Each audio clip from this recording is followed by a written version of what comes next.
Assalamualaikum warahmatullahi wabarakatuh. Perkenalkan, nama saya Safira Rashida dengan nomor NPM 23081010038.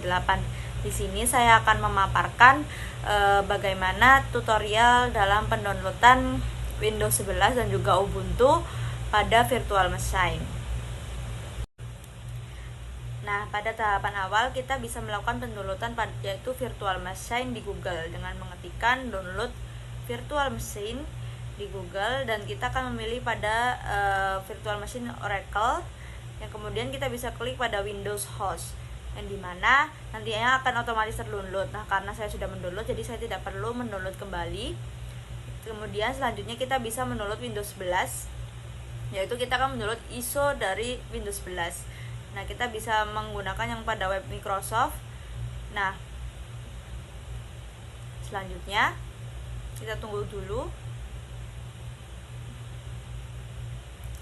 Nah, ketika sudah terdownload, nantinya kita bisa memilih pada download Windows 11 pada disk ISO, yang kemudian kita pilih pada yang Windows 11. Kemudian kita confirm. Nah, nantinya kita bisa memilih bahasa terlebih dahulu. Nah, jika sudah dipilih bahasa, kita bisa confirm. Nah, nantinya akan otomatis terdownload. Nah, jika sudah terdownload, maka tampilannya akan terbentuk seperti itu. Selanjutnya kita bisa mendownload yaitu ISO Ubuntu atau Ubuntu desktop. Yang kemudian kita klik websitenya, accept, dan juga kemudian download. Karena di sini saya sudah mendownload ISO Windows dan juga Ubuntu desktop, jadi tidak perlu mendownload kembali. Nah, selanjutnya yaitu kita akan melakukan registrasi atau klik pengunduhan pada Oracle VM-nya. Nah, kita bisa klik next. Karena tidak ada khusus, yaitu next kembali, next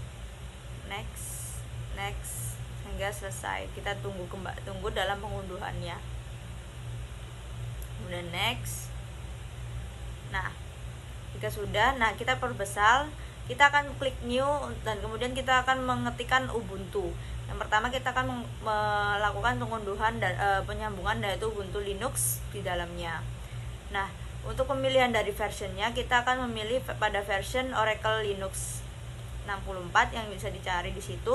Kemudian kita next, karena kita bisa mengubah base memorinya menjadi 4096, dan CPU-nya bisa kita ubah menjadi 2, atau terserah kalian mau memilih berapa.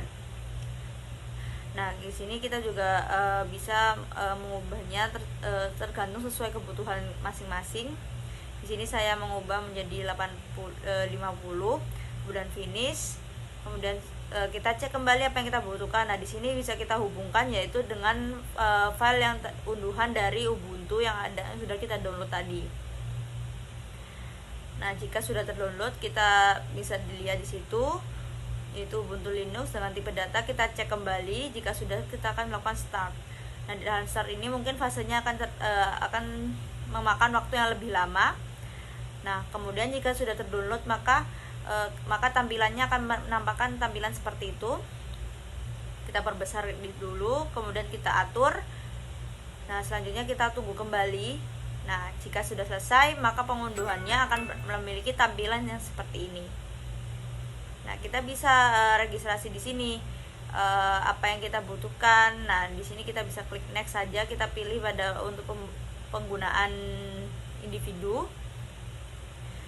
Nah, di sini ada sedikit yaitu dimana kita tidak perlu menggunakan use active delivery, sehingga nantinya akan ketika sudah diklik dan sudah dilakukan, kita tidak perlu akan langsung muncul map yang kemudian kita akan melakukan pengunduhan. Nah, pengunduhan ini akan memakan waktu cukup lama memang, tapi kita bisa menunggu dengan sabar terlebih dahulu. Yang penting prosesnya bisa berjalan dengan baik.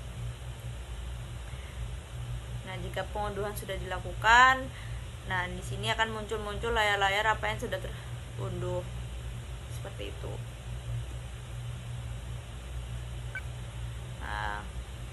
Nah, kemudian ini sudah selesai, kita melakukan instalasi, akan muncul tulisan-tulisan. Nah, di sini sudah terlihat kita bisa login menggunakan akun yang sudah kita masukkan tadi dengan beserta sandi-sandinya. Nah, berikut layar dari welcome Ubuntu sudah berhasil diunduh. Nah, kemudian selanjutnya kita bisa menggunakan kita bisa mencoba untuk melakukan pembesaran pada layar di Ubuntu. Nah, di sini kita akan memilih pada VSGA yang dimana kemudian selanjutnya kita lakukan start kembali sehingga nantinya layar dari Ubuntu ini bisa menjadi besar. Nah, karena di sini akan ada sedikit error, kita bisa melakukan pembesaran dan pengecilan layar sehingga kita bisa mengetikkan sandi dan juga login dengan baik pada Ubuntu. Tapi nanti pada akhirnya layar Ubuntu akan tampil dalam ukuran layar seperti ukuran Windows yang seharusnya. Selanjutnya kita akan melakukan pengunduhan Windows dengan mengikuti step awal, yaitu new, kemudian kita klik Windows 11, ketik Windows 11, kemudian next, dan kita tidak perlu mengubah kembali.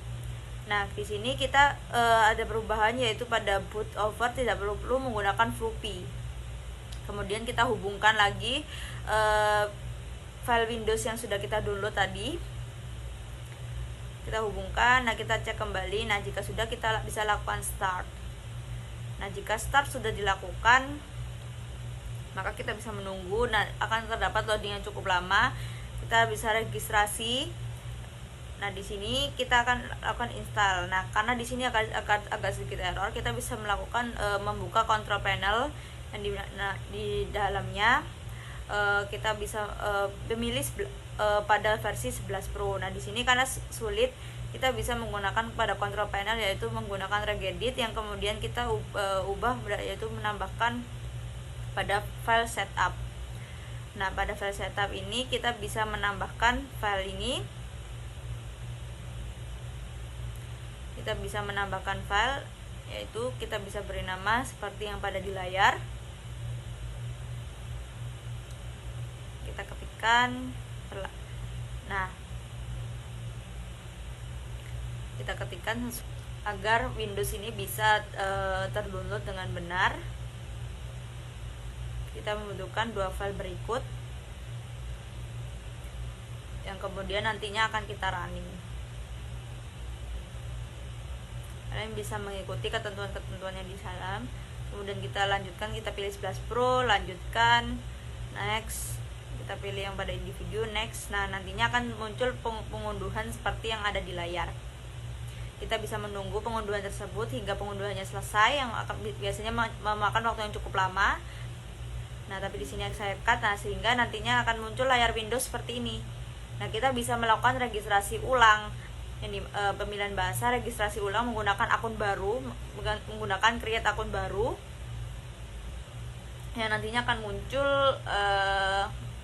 pada akun baru yang belum pernah didaftarkan pada Windows-nya. Nah, di sini kita bisa memasukkan nama yang tanpa spasi, kemudian tunggu kembali. Nah, untuk penggunaan akun ini tidak boleh menggunakan akun yang sudah menggunakan Microsoft sebelumnya, harus akun baru yang tidak pernah digunakan. Nah, kita gunakan create account, kemudian masukkan password yang ingin kita lakukan. Selanjutnya kita next kembali, kita create account. Nah, kita next kembali, create password. Selanjutnya yaitu masuk ke verifikasi email. Jika verifikasi email sudah berhasil, nantinya kita bisa memilih untuk page PC.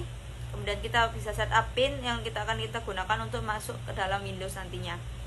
Lanjut kita next hingga selesai. Kita tidak perlu melakukan pembayaran, kita decline. Kita tidak perlu melakukan pembayaran. Nah, di sini akan memakan waktu yang cukup lama pada pengunduhan di sini, tapi jika sudah selesai maka tampilan akan berubah seperti ini. Nah, jika tampilan seperti ini, nah kita bisa coba login kembali.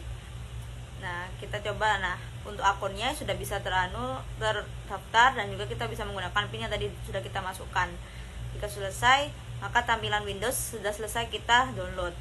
Nah, untuk mengubah agar bisa menjadi full screen mode, Nah, untuk kita itu kita bisa menggunakan pada view, kemudian selanjutnya kita melakukan pada device, insert quest. Nah, nantinya kita masuk ke dalam file yang dimana nantinya ada file yang masuk ke dalam situ pada bagian CD. Pada bagian CD itu kita pilih pada bagian IMD-nya. Jika pada bagian IMD sudah selesai, maka